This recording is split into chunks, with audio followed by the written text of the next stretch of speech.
नमस्कार, मैं आकाश सिंह गुरुकुल शिक्षण संस्थान यूट्यूब चैनल की तरफ से आपका पुनः स्वागत करता हूं। आज मैं अपने तीसरे वीडियो के साथ आप सबके साथ फिर हाजिर हूं। आज एक नया चैप्टर पढ़ाऊंगा, वर्ण विचार। इसके पहले मैं भाषा को मौखिक रूप से समाप्त कर चुका था और बोला था कि अगला पाठ जो वर्ण विचार होगा उसे लिखित रूप में आप लोगों को प्रोवाइड कराऊंगा। तो समय को बर्बाद न करते हुए आइए हम वर्ण विचार के बारे में जानकारी प्राप्त करते हैं। सबसे पहले हम वर्ण विचार के अंतर्गत वर्ण को एक बार परिभाषा और इसके उदाहरण देख लेते हैं, उसके बाद आगे की चर्चा करते हैं। जो भी हम मौखिक भाषा बोलते हैं उसे ध्वनि कहते हैं। उस ध्वनि का लिखित रूप को वर्ण कहते हैं। वर्ण को अगर हमें परिभाषित करना हो तो वर्ण भाषा की वह छोटी से छोटी इकाई है जिसके और टुकड़े नहीं किए जा सकते। जैसे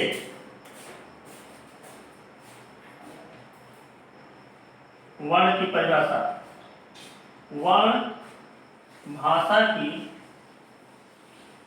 सबसे छोटी इकाई है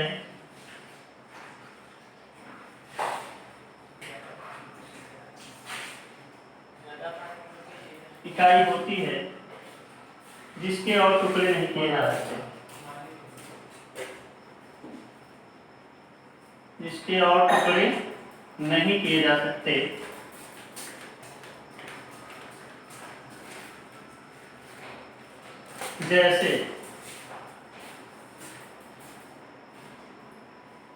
जैसे का में हलंत लगा करके आ, ये का और आ का अब और टुकड़ा नहीं हो सकता। क्यों? यहाँ हलंत लगाना इसलिए जरूरी है कि सभी व्यंजन वर्ण में छोटा छिपा होता है। उस छोटा आ को निकालने के लिए हम हलंत लगा करके आ बाहर करते हैं। अब यहाँ का स्वर रहित हो गया, अर्थात अब इसके कोई टुकड़े नहीं होंगे। अब हम चलते हैं वर्णमाला की परिभाषा उदाहरण। अभी हमने जो वर्ण की परिभाषा लिखा उसी वर्ण को हमें एक जगह लिखित रूप में रखने की आवश्यकता पड़ी।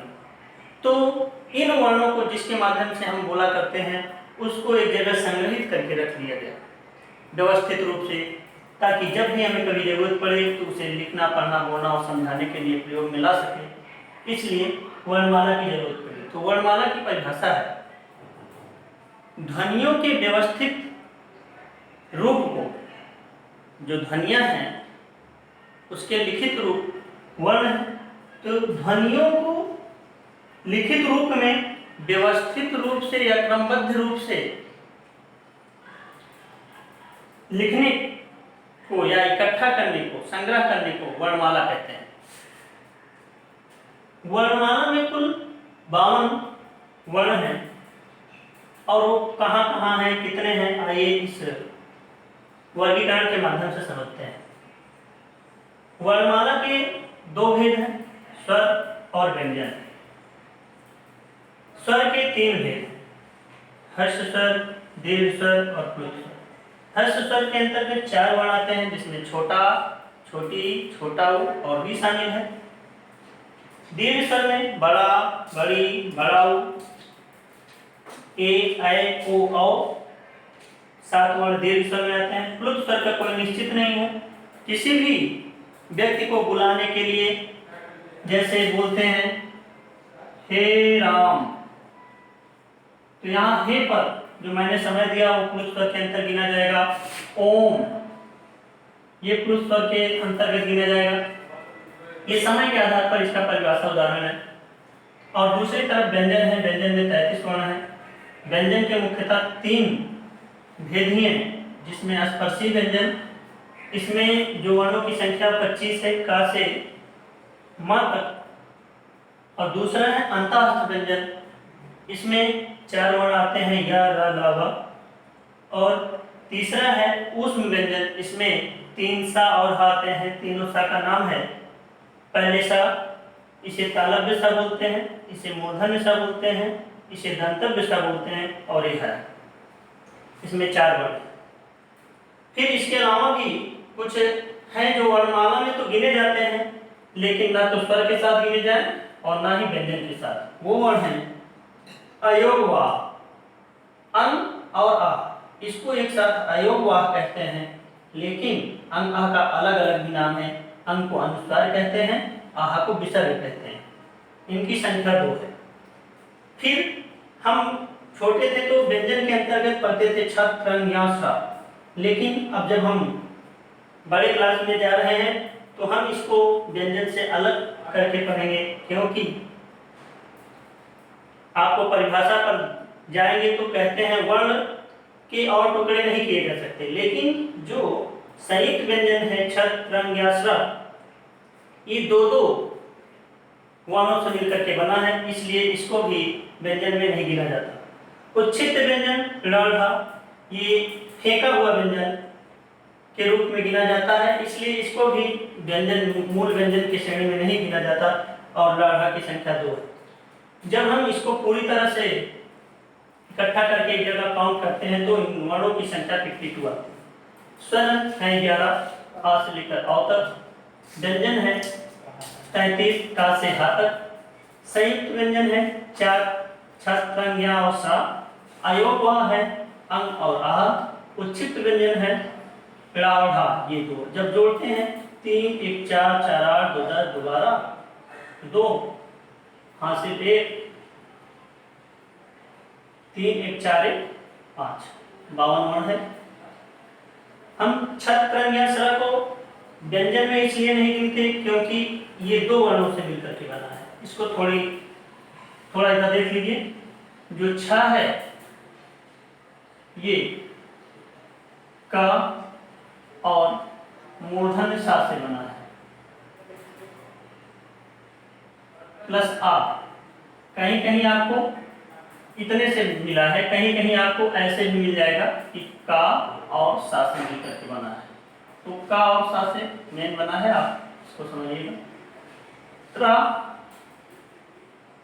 ता और रा से मिलकर के बना है, ज्ञा जा और इया से मिलकर के बना है, और स्वा जो है ये तालव्य सा और रा से मिलकर के बना है। इससे परीक्षाओं में प्रश्न पूछता है कि हिंदी डिक्शनरी में छ किस वर्ण के बाद आता है। तो हिंदी डिक्शनरी में ये छ का के बाद आता है, त्रा ता के बाद आता है, ज्ञा जा के बाद आता है, सा के बाद आता है। यही इंपॉर्टेंट प्रश्न बनता है। इसको मिटाता हूं। अब हम चर्चा आज करेंगे स्वर के बारे में। आज हम सिर्फ स्वर के बारे में चर्चा करेंगे, बाकी का अगले वीडियो में। देखते रहिए। ये जितने प्रश्न बताए इसमें से कोई ना कोई प्रश्न इस चैप्टर से जरूर आता है। 1-2 क्वेश्चन तो बन ही जाते हैं सभी परीक्षाओं में, वो चाहे पुलिस का हो, चाहे एपीटेट, सीटेट में तो साहित्य में पेडागॉजी के क्वेश्चन पूछे जाते हैं, फिर भी आते हैं। एसआई, इस तरह जहां जहां भी हिंदी पूछा जाता है इसमें से प्रश्न पूछे जाते हैं। तो हम आज सिर्फ चर्चा करेंगे स्वर और उसके भेदों के बारे में। तो इसको हम बगल में लिख करके आपको समझाते हैं। आप लोग हमारे चैनल गुरुकुल शिक्षण संस्थान के मेरा नीचे नंबर लिखा है, इसको जरूर लाइक, सब्सक्राइब और शेयर कीजिए ताकि हमारे व्यूअर और देखने वालों की संख्या बढ़े। हमारा मनोबल बढ़ेगा तो और अच्छे अच्छे वीडियो डालेंगे और मेहनत करके डालेंगे। अभी भी मेहनत कर रहा हूं, देखिएगा। हम स्वर के बारे में चर्चा कर रहे हैं।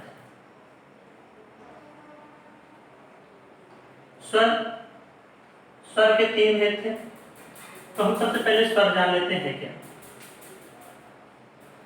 स्वर वह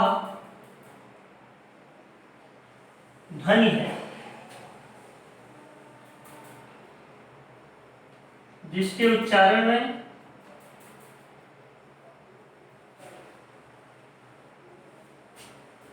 किसी और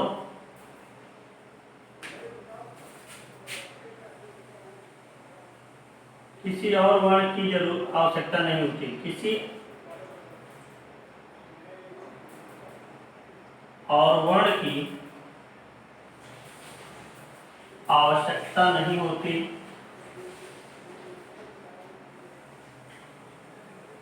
अर्थात यह स्वतंत्र है,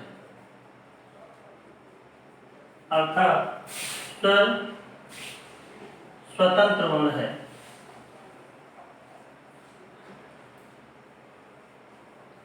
जैसे आ, बड़ा, इस तरह से आगे। जब हम आ बोलते हैं तो देखो सिर्फ आ ही निकलता है, जब ई बोलते हैं तो ई ही निकलता है आवाज, ई। लेकिन आप ध्यान दीजिए जब व्यंजन बोलते हैं तो वहां बोलते हैं क, लेकिन निकलता है आ, क। तो व्यंजन जो है वो स्वतंत्र वर्ण नहीं है, क्योंकि प्रत्येक व्यंजन वर्ण में छोटा छिपा हुआ है, लेकिन जो स्वर है वह स्वतंत्र है। हम उसको जैसे बोलना शुरू करते हैं उसका अंत भी उसी तरह से होता है। लेकिन व्यंजन में हम बोलते हैं का, निकलता है अ, तो वहां स्वर उसमें मिला हुआ है। अब हम चर्चा करेंगे इसके भेदों के बारे में, इसको लिख लीजिएगा। हम अब इसके पहले भेद का जो हर्ष स्वर है उसके बारे में चर्चा करेंगे। का हर्ष स्वर, हर्ष स्वर की परिभाषा है जिन वर्णों के उच्चारण में, जिन स्वर वर्णों के उच्चारण में कम समय लगता है, जिन स्वर वर्णों के उच्चारण में एक मात्रा का समय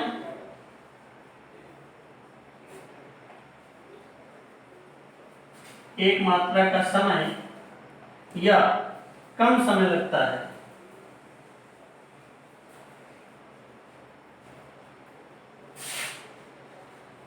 कम समय लगता है, उसे हर्ष स्वर कहते हैं, उसे हर्ष स्वर कहते हैं। इनकी संख्या 4 है, ये तो पहले ही बता चुके हैं।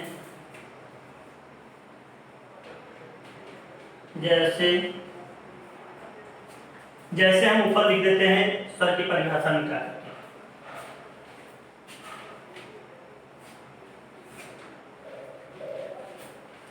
हर्ष स्वर का उदाहरण है, जैसे इसका, जैसे यहां मैं लिख देता हूं, यहां जगह नहीं है। छोटा, छोटी, छोटा और रे, ये 4 हर्ष स्वर हैं। इसे मूल स्वर भी कहते हैं, क्योंकि इन्हीं 4 वर्णों से ही बाकी के स्वर बने। खा है दीर्घ स्वर। दीर्घ स्वर की परिभाषा है जिस स्वर वर्णों के उच्चारण में 2 मात्रा का समय लगे या हर्ष स्वर की अपेक्षा दुगना समय लगे, उसे दीर्घ स्वर कहते हैं। इसके अंतर्गत 7 वर्ण आते हैं, वो है बड़ा, बड़ी, बड़ाऊ, ए, ऐ, ओ, औ। इसकी भी परिभाषा देख लीजिए, इसको मिटा रहे हैं। जिन स्वर वर्णों के उच्चारण में, जिन स्वर वर्णों के उच्चारण में 2 मात्रा का समय लगता है, 2 मात्रा का समय लगता है,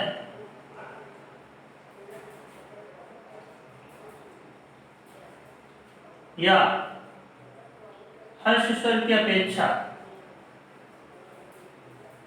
हर्ष स्वर की अपेक्षा दुगुना समय लगता है,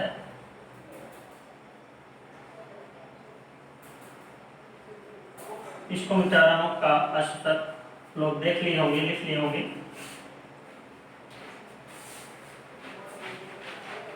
हर्ष समय की अपेक्षा दुगना समय लगता है, उसे दीर्घ स्वर कहते हैं। उदाहरण,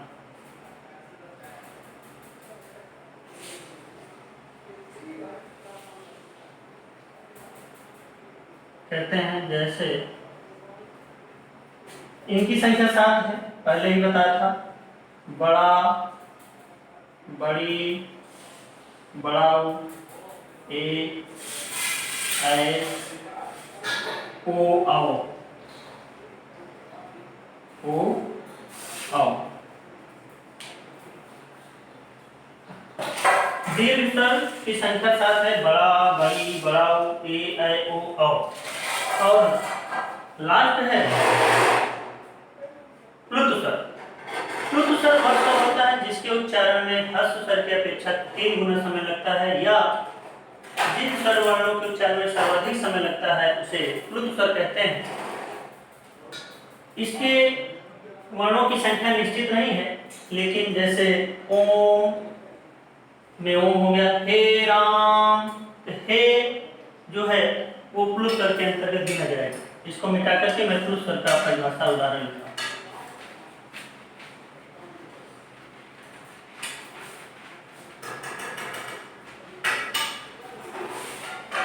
तीसरा है यानी गा, प्लुत स्वर।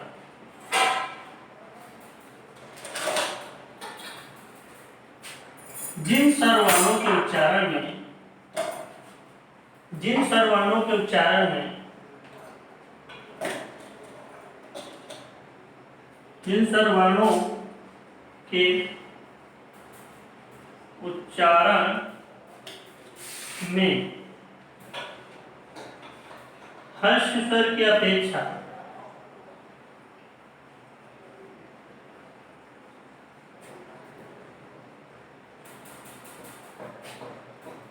हर्ष स्वर की अपेक्षा तिगुना समय लगता है,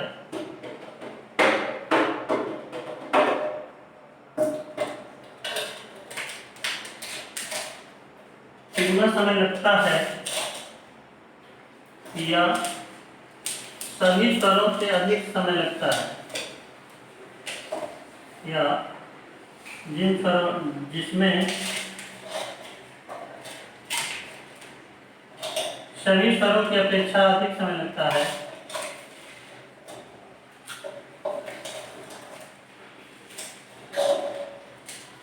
अधिक समय लगता है,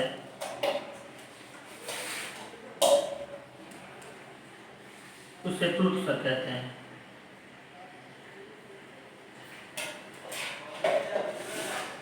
उसे प्लुत स्वर कहते हैं।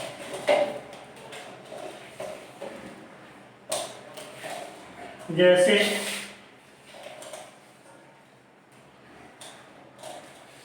ओम, प्लुत स्वर का उपयोग हिंदी में बहुत ही कम होता है। जैसे आवाज लगाते हैं हे राम, यहाँ हे जिस पर ज्यादा समय दिया गया है, ये प्लुत स्वर के अंतर्गत गिना जाएगा। अरे भगवान इत्यादि ऐसे बहुत सारे उदाहरण हैं, तो ये प्लुत स्वर के अंतर्गत गिना जाएगा। आज का वीडियो यहीं तक। मेरे वीडियो को लाइक, सब्सक्राइब और शेयर करें। धन्यवाद।